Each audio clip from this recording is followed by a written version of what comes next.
In the realm of the mysterious and secluded, Keith Reinhardt, a sports writer with aspirations of becoming a novelist, yearned for a break from the fast-paced world of a Chicago newspaper. Introduced to the enigmatic town of Silver Plume, Colorado, by an old acquaintance, Keith saw it as an ideal haven to embark on a sabbatical and breathe life into the novel that had always lingered in his dreams. Taking a leave of absence from his job and persuading his wife to grant him his venture, Keith set out on a 3-month retreat in this remote town, nestled amidst the mystifying peaks of the Rocky Mountains. Anticipating a transformative journey of self-discovery, Keith was drawn into a perplexing enigma that unfolded before him. Inspired by the tale of a man named Tom Young, who had mysteriously vanished a year prior, Keith's quest to unravel the truth took an unforeseen turn. As he delved deeper into the narrative, Keith unwittingly stumbled upon a clandestine secret, one that would ultimately intertwine with his own disappearance, leaving behind a haunting puzzle that tormented the inhabitants of Silver Plume and forever haunted his loved ones. Today, we embark on a journey into the realm of two inexplicable disappearances, one that eventually finds resolution and another that remains shrouded in impenetrable darkness. Now, let us delve into the disappearance of Keith Reinhardt. Silver Plume, Colorado, a place that epitomizes the essence of a small town hidden away in the heart of nature's embrace. Nestled in Clear Creek County, among the towering peaks of the Rocky Mountains, Silver Plume stands as a former mining settlement steeped in tumultuous history.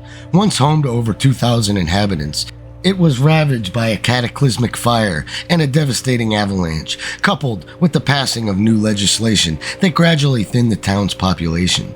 Though a few steadfast individuals remain, by the late 1980s, Silver Plume numbered just over 100 souls.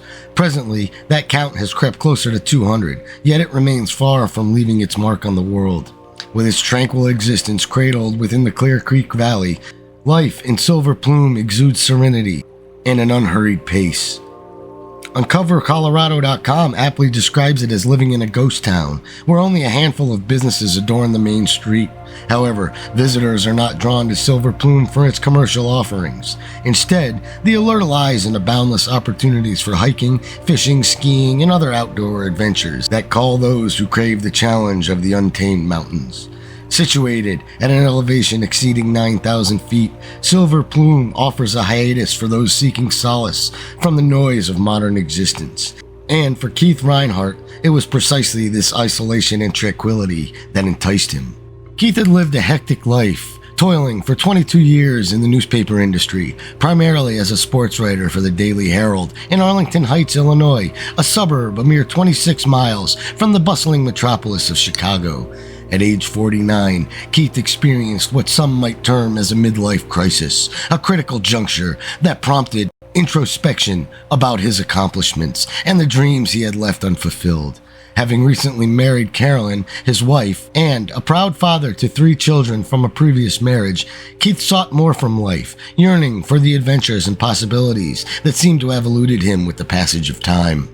One of his aspirations was to author a novel, a lifelong dream that he felt compelled to pursue before it slipped away forever.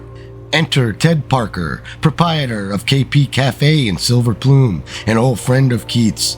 Through the conversation, Keith confided in Ted about the overwhelming stress of his frenzied existence, the weight of his age, and his desire to shed a few pounds and regain his vitality. Intrigued by the prospect of Silver Plume, a place offering a break from the chaos, Ted painted an enticing picture of a slower pace, a less hurried environment, the perfect sanctuary for a novelist seeking solitude and inspiration. For Keith, the decision to embark on this journey was relatively straightforward. He would retreat to Silver Plume, devoting a few months to writing, rejuvenating his spirit, and perhaps even exploring the majestic mountains that surrounded the town. However, convincing his wife, Carolyn, proved to be a daunting task. She harbored concerns about Keith's decision to distance himself from everything, including his family, in the pursuit of his dream. Yet, she did not wish to impede his journey or hold him back from the neglected aspirations that had long haunted him. After numerous conversations, some persuasion, and Keith's assurance that his absence would be temporary, Carolyn reluctantly consented. In fact, Keith proposed that once he had settled in Silver Plume, Carolyn could join him, immersing herself in the unique experience the town had to offer. Keith secured a 3-month leave of absence from the Daily Herald, and with plans taking shape, he made preparations to venture into the heart of Silver Plume. Uncertain about lodging and financial obligations, Keith became aware, likely through Ted Parker, that an adjacent building to the KP Cafe stood vacant, awaiting a new tenant. Recognizing an opportunity, Keith leased the space, envisioning a small antique shop that would sustain him financially while providing ample time for his writing. Packing his belongings and acquiring a new computer for his creative endeavors, Keith set off on his adventure. Little did he know that the very building he had chosen would unleash an inescapable wellspring of inspiration.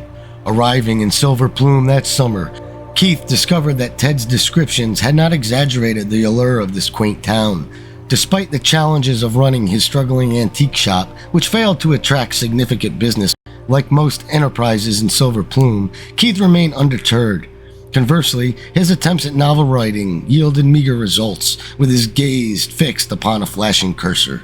In a world devoid of validation for the various theories surrounding Tom Young's fate, and with little confirmation about his intentions and travels, Keith Reinhardt persisted in his quest to write his novel and uncover the truth behind its enigmatic inspiration. However, as Keith delved deeper into his investigation, the mystery reached an unexpected resolution of sorts. On July 31st, 2 hunters stumbled upon a discerning scene in the mountains. A man's skeletal remains propped against a tree, accompanied by the skeletal remains of a dog. Promptly notifying the sheriff's department, the hunters guided them to the site, where forensic examination revealed that the remains had been there for approximately a year. Both the man and the dog displayed gunshot wounds to their skulls. Nearby, authorities discovered a backpack and a revolver. Subsequent forensic analysis confirmed the identity of the man as Tom Young and suggested that the gunshot may have been self-inflicted. The presence of the gun near the scene seemingly supported the conclusion of suicide, leading authorities to believe that Young's supposed plans to travel to Europe were merely a cover story. However, despite the official ruling, the people of Silver Plume harbored doubts. Some speculated that Tom may have encountered someone in the mountains who wrestled the gun from him and pulled the trigger. The fact that his loyal canine companion, Gus, also met a tragic end made it difficult for them to accept that Tom willingly would harm Gus rather than leave him behind. Nevertheless, law enforcement treated the case as a closed suicide, despite inconclusive ballistic tests linking the bullets to the gun found at the scene. While Keith Reinhardt initially found himself increasingly engrossed in the story, his own involvement took an abrupt and mysterious turn. Just a week after the discovery of Young's remains and the official ruling, Keith vanished, triggering one of the most perplexing mysteries and intensive search efforts ever witnessed in Colorado. Throughout the week following Young's discovery, Keith continued to inquire about him, simultaneously working on his novel. Curiously, Keith attended a party the night before his disappearance, where he spoke about West Virginia and expressed a desire to visit the state. The identity of a woman Keith conversed with at the party, known only as Greta or Gretchen, remained unknown, as did the content of their conversation. The following day, on the evening of August 7th, Keith left his antique shop, locked the door behind him, and strolled through town, informing acquaintances of his intention to hike up Mount Pendleton, a daring feat, considering the late hour and the 6-hour trek required. Most dismissed his plans as mere bravado, given his lack of supplies, appropriate clothing, and experience navigating the treacherous terrain. A sighting of Keith occurred around 4:30 p.m. as he headed toward the mountain, with his last official sighting placing him in front of the Buckley's General Store at 5:05 p.m. Here, he purchased a soft drink. Keith had informed friends that he would return around 10 o'clock p.m., a statement that defied logic unless he had no intention of attempting the mountain ascent. Concern mounted when Keith failed to open his shop the following morning, as the building's owner, Ted Parker, entered Keith's living area only to discover no sign of his presence. A newspaper lay beside Keith's computer, open to an article about Tom Young's remains. Strangely, Keith's unfinished novel remained on the computer, with its final lines deepening the mystery and heightening the concern for Keith's safety. Despite an exhaustive search involving helicopters, volunteers, search and rescue teams, tracking dogs, and law enforcement, encompassing over 125 searchers and more than 10,000 man-hours, no trace of Keith was found, not even a fragment of clothing. The search was ultimately called off, leaving behind a vast wilderness where a single man could easily vanish. Keith's sudden disappearance, compared with the unsolved mystery surrounding Tom Young, left the Clear Creek County Sheriff's Department puzzled and grieving loved ones struggling to comprehend the circumstances. With little to go on in terms of clues or possessions, Keith's family vehemently dismissed the notion of him voluntarily abandoning his wife and children to start anew. Instead, they grappled with the belief that something went awry that fateful night in the forest. Despite the extensive searches, the vast expanse of natural wonder rendered it all too easy to overlook a solitary man lost amidst the majestic landscape. His daughter Tiffany, however, held a different perspective, suggesting that writers often immerse themselves in the stories that they write to better understand them. She proposed the idea that her father may have wanted to experience the act of disappearing firsthand to entice his writing. This belief was somewhat prevalent at the time, although with more than 30 years having passed, it seems unlikely that Keith's intention was to disappear permanently. Unless, of course, something went wrong that night in the forest, rendering him unable to return. One of Keith's sons believed that foul play must have been involved in his father's disappearance. He found it highly improbable that Keith, a devoted family man, would willingly abandon his loved ones. He later climbed the Pendleton Mountain, experiencing the emotional weight of being in the same place where his father had vanished or potentially still remains. Despite exhaustive efforts, including raising awareness, distributing flyers, appearing on national television shows, and consulting psychics, Keith's family was unable to uncover any new information or clues about his fate. Eventually, a plaque bearing a poem written by Keith was placed on the mountain as a marker and a memorial for the man who never returned to the town that inspired him. For the people of Silver Plume, Keith Reinhardt's disappearance became an enduring enigma. The coincidence of both Keith and Tom Young leasing the same building and meeting their respective fates in the surrounding mountains was too striking to dismiss.